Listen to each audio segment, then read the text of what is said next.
안녕하세요, 혜연입니다. 이상한 변호사 우영우 리뷰를 해보려고 하는데요.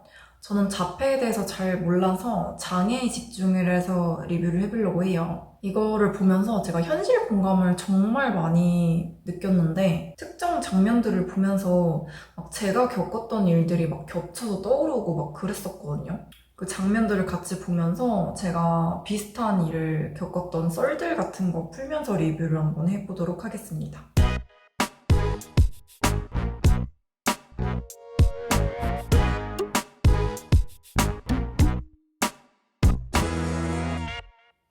왔어? 아, 일이요? 무슨 일?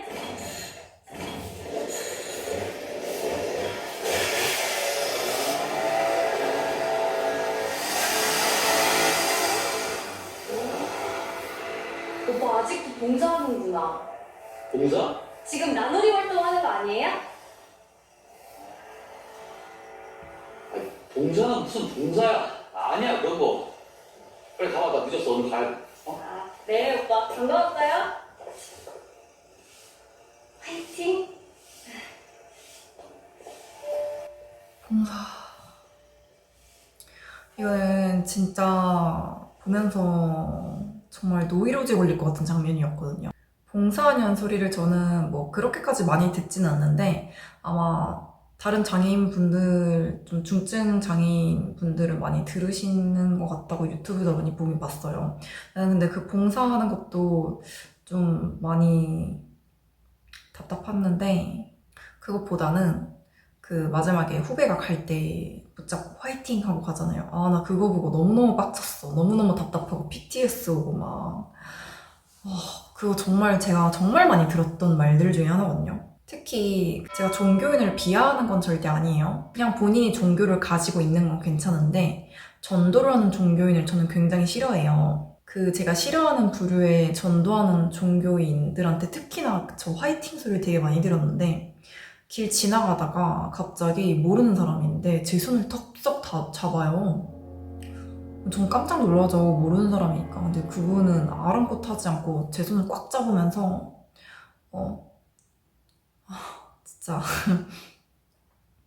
하나님 믿으면, 예수님 믿으면 눈 다시 볼 수 있다면서 막 그런 얘기 되게 많이 들었어요. 한두 번이 아니야. 근데 이 장면 보면서 그 생각이 너무너무 나고 너무너무 화가 나는 거예요. 또 한 번은 목욕탕이었는데 시골 목욕탕이기도 하고 되게 작고 사람이 별로 없는 시간대였거든요. 그때 저랑 다른 중년 여성분 딱 이렇게 딱 두 명밖에 없었어요, 사람이. 그래서 딱 목욕을 끝내고 알몸인 상태에서 그분이 갑자기 와가지고 제 옆에 딱 쓰더니 손을 잡는 거예요. 두 손을 이렇게 감싸지듯이 잡고 갑자기 찬송가를 부르는 거예요. 너무 깜짝 놀라서 난 손을 뺄라 그랬거든요. 근데 뺄려는 제 손을 정말 꽉 붙잡고 찬송가 1절 다 부르진 않은 것 같아요. 한 1절 정도 끝내고 나서 교회 나오라고 그러는 거예요. 교회 나오면 다시 눈 뜰 수 있다고 눈 뜨고 있는데 근데 당시 제가 어렸었거든요. 중학생이었나? 몇 살이었지? 그렇게 어리진 않았다. 그때 학생이었는데 너무 무섭더라고요. 그때 아무도 없고 근처에. 그랬던 기억이 있습니다. 오영호 보는데 이런 썰들이 너무 많이 생각이 나서 썰푸는 위주로 리뷰를 해보도록 할게요. 제가 이준호 씨와 함께 걸으면 사람들은 이준호 씨가 장애인을 위해 봉사를 하고 있다고 생각합니다. 택시기사가 피고인을 붙잡았을 때 저한테도 돈은 있었지만 기사는 제가 상황을 해결할 수 있는 사람이라 보지 않습니다.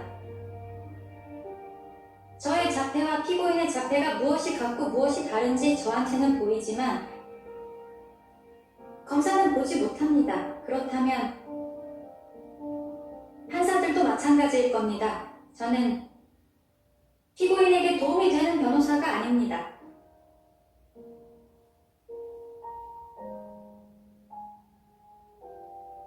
저는 피고인에게 도움이 되는 변호사가 아닙니다. 자, 이 장면에서는 저 대사 중에 일을 해결할 수 있다고 생각하지 않습니다 라는 대사가 좀 많이 꽂혔었거든요. 이거는 정말 흔하게 겪는 일이에요, 제가. 밖에서 만약에 혼자 다니는 게 아니라 일행이 있다고 쳐요. 이제 일행이랑 뭐 예를 들어 뭐 친구 한 명이랑 같이 길을 가고 있다 쳐요. 그러면은 사람들이 와가지고 뭐 길을 물어볼 수도 있는 거잖아요. 근데 그 사람이 내 친구랑 더 가까이 있었고 내 친구를 먼저 봤어. 그러면은 내 친구한테 말을 걸어서 여기 길이 어디예요? 뭐 아니면 뭐 화장실이 어디예요? 이렇게 물어볼 수 있잖아요. 근데 그게 아니라 나를 먼저 봤어. 나랑 눈이 마주쳤어. 근데 나를 보더니 내 옆에 친구를 쓱 봐요. 그리고 친구한테 말을 걸어요. 여기 어디냐면서 여기 가려면 어떻게 가야 되냐면서 이런 경우가 전 정말 많았거든요. 그러니까 딱 저 대사가 맞는 것 같아. 나도 일을 해결할 수 있는데 그걸 해결할 수 있다고 생각하지 않아요. 보면서 되게 씁쓸했던 장면이기도 하고, 그리고 실제로 제가 저렇게 겪으면서 많이 참 억울하고 씁쓸했던 것 같아요. 나도 해결할 수 있는데. 실례가 안 된다면 왜 변호사를 그만두려고 하는지 물어봐도 될까요? 저번 사건 이후로 사직서내셔서 걱정했어요. 현장 조사 나갔을 때 제 후배가 변호사님한테 실수했던 것도 자꾸 생각나고 마음이 무겁더라고요. 제가 변호사 우영우로서 일하고 있을 때도 사람들 눈에 저는 그냥 자폐인 우영우인 것 같습니다. 자폐인 우영우는 깍두기입니다. 같은 변화는 저요. 내가 끼지 않는 게 더 낫습니다. 왜 이렇게 씁쓸한 장면이 많냐. 나 근데 이것도 제가 겪었던 것 중에 하나인데, 저는 일하고 있을 때도, 여기서는 자폐인 우영우라고 얘기를 했지만, 저는 일하고 있을 때도 그냥 한 명의 시각장애인으로 보더라고요, 사람들이. 저는 직업이 현재는 요가와 필라테스 강사를 하고 있는데 6년 차가 됐어요. 지금까지 오기까지가 그 전에 다른 직업들을 가졌을 때도 그랬지만 저는 강사를 하는데 전혀 문제가 없거든요, 제 장애가. 근데 가면은 모든 회원님들이나 센터 직원분들이 다 그런 건 아닌데 강사 취어진보다는 시각장애인 취어진으로 보는 경우도 느끼긴 했었어요. 분명히 수업을 문제없이 해냈음에도 불구하고 저 사람이 내 자세와 체형을 잘 봐줄 수 있나? 개인 레슨이 아니고 멀리 떨어져 있는 그룹 레슨의 경우 제일 뒷자리에 있는 사람까지 보이나? 보입니다. 분명히 내가 보인다고 설명을 했음에도 불구하고 끊임없는 의심과 강사로서 가르치는 실력보다는 그냥 한 사람으로서 장애인으로 보는 게 더 큰 경우가 많았었습니다. A팀 회사 사건 너랑 권민호 변호사랑 같이 하게 됐어. 정명석 변호사님이 너한테 전화해서 얘기하라는 걸 권민호 변호사가 말리더라고. 자기가 말하겠다고. 수상했는데 역시 말 안 했구나.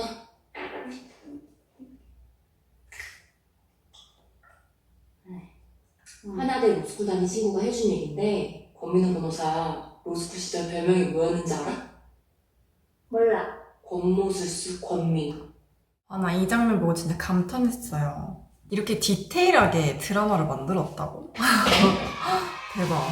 이게 뭐냐면은 저거 뚜껑을 못 따고 있었잖아요. 도와줄까? 뭐 어떻게 해줄까? 이런 오버액션 없이 그냥 자연스럽게 말 없이 와가지고 뚜껑을 따줬잖아요. 근데 제 딱 정말 가까운 주변 친구들이 이래요. 뭔가 정말 알게 모르게 정말 아무렇지도 않고 의식하지 않아.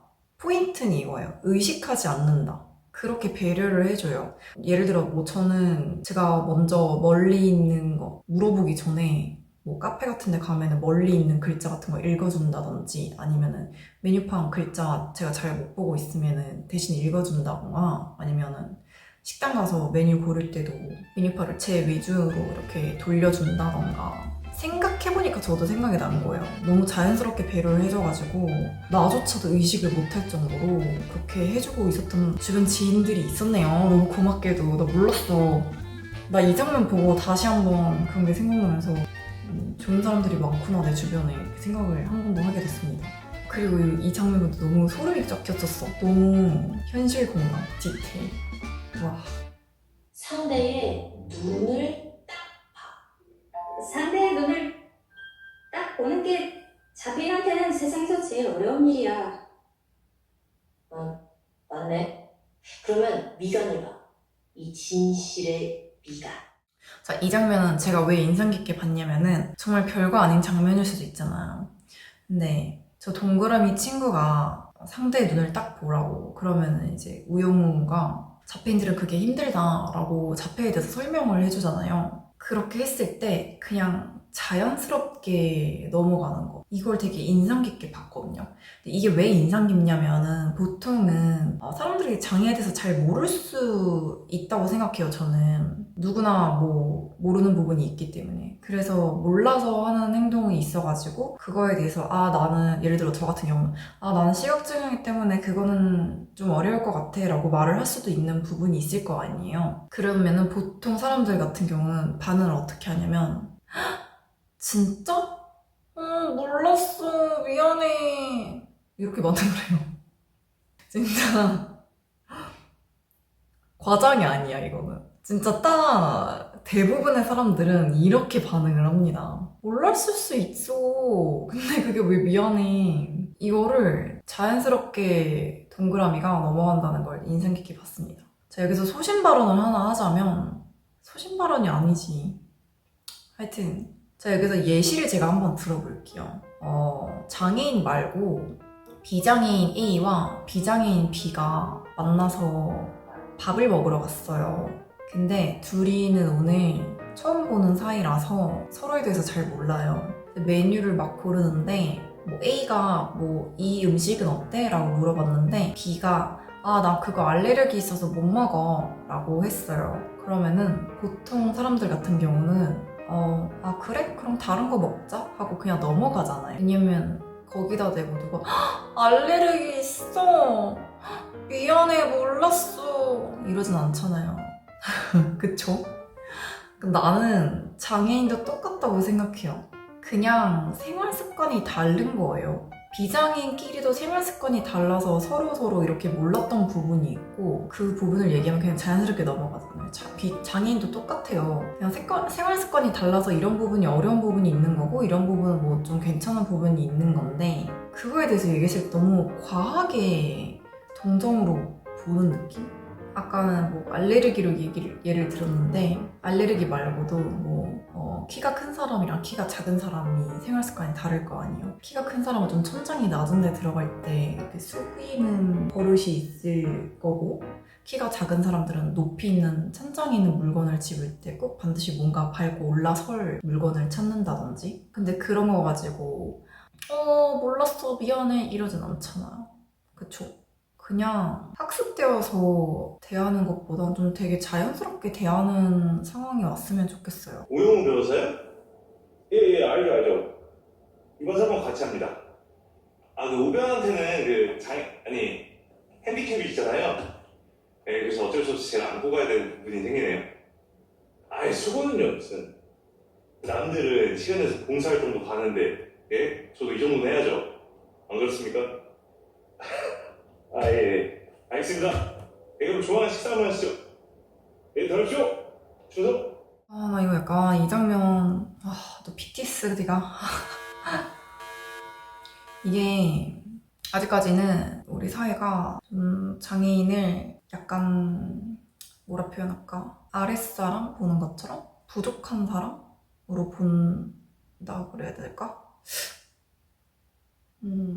모자란 사람으로 보는 경향이 있습니다. 이게 물론 대놓고 뭐라 하시는 분들도 있는데 요즘은 장애인한테 뭐라 그러면은 하도 막 논란되고 그런 경우가 많다 보니까 막 대놓고 하는 경우보다 좀 은은하게 하는 경우가 있어요. 이성적으로 머리로는 그렇지 않다라고 생각하는데 그게 말로는 그렇게 하면서 행동이 그렇지 않은 경우가 많습니다. 나 표현하기 어렵다 참.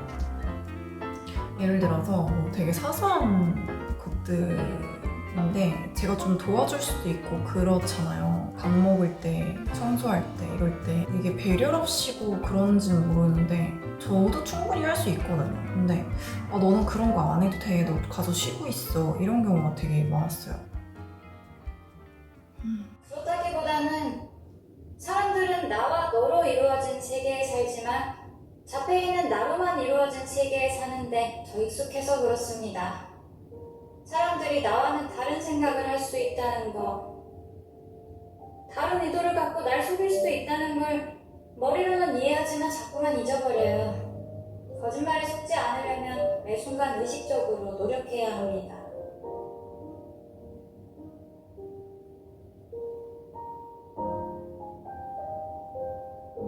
이런 이야기 도움이 돼요.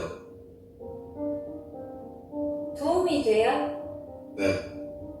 제가 변호사님을 이해하는데 도움이 돼요. 자, 이 장면은 막 딱히 인상 깊게 봤다 뭐 이런타기보다는 저도 그렇게 하고 있지만 장애인 당사자분들이 본인의 장애에 대해서 많이 이야기를 해야 한다고 생각해요. 왜냐면 우리나라는 비장애인과 장애인을 분리시키다 못해 거의 격리시키는 것 같아요. 저는 제가 장애인 당사자임에도 불구하고 주변에서 장애인 친구들을 거의 본 적이 없는 것 같아요.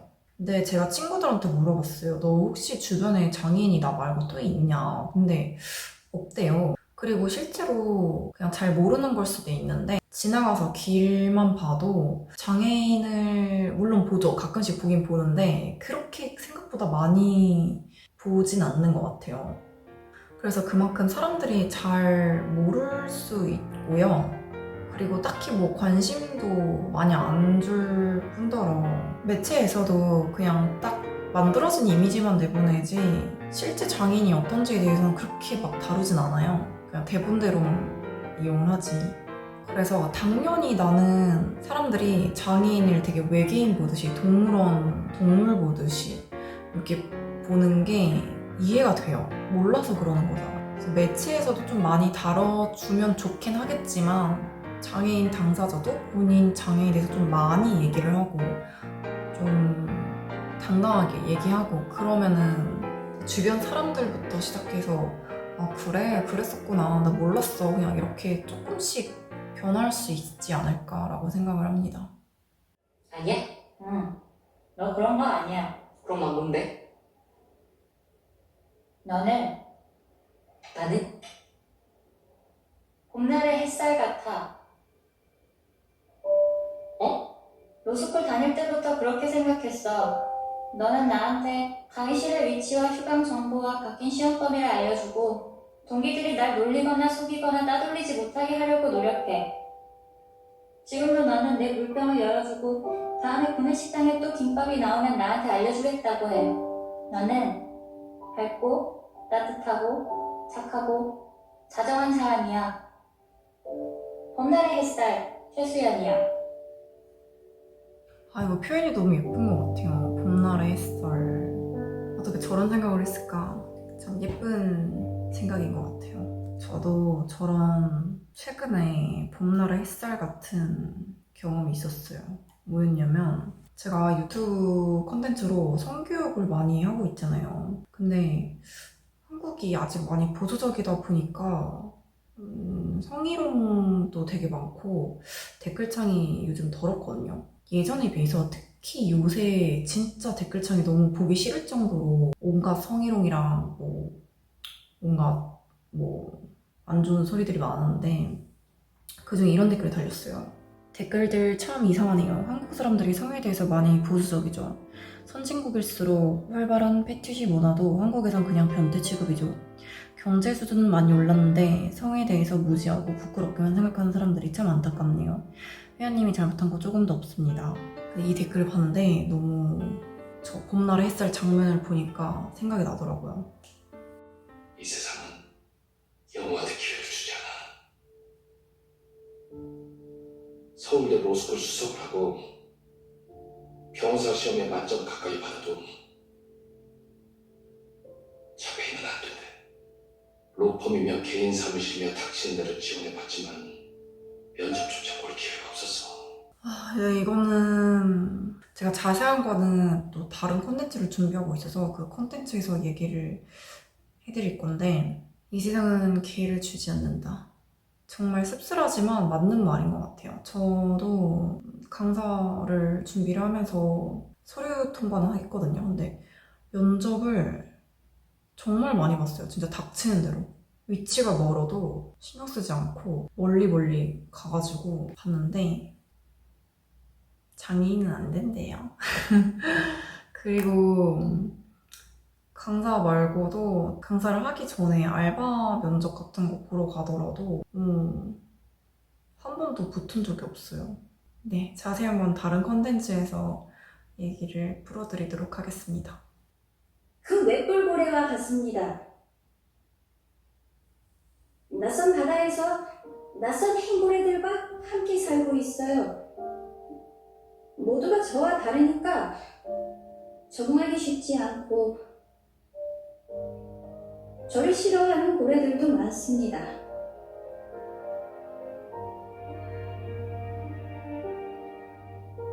그래도 괜찮습니다. 이게 제 삶이니까요. 제 삶은 이상하고 별나지만 가치 있고 아름답습니다. 나 이거 약간 이 장면 과몰입했어요. 이 대사 하나하나 보는데 뭔가 내 삶 같다는 생각이 들더라고요. 뭔가 지나온 세월들이 이렇게 머릿속에 쫙 하면서 그려지고 그랬던 대사들이었던 것 같아요. 이상하고 별나지만 희한한 회양. 우영우 리뷰는 여기까지 할게요. 되게 디테일하군. 구독과 좋아요도 부탁드릴게요. 안녕.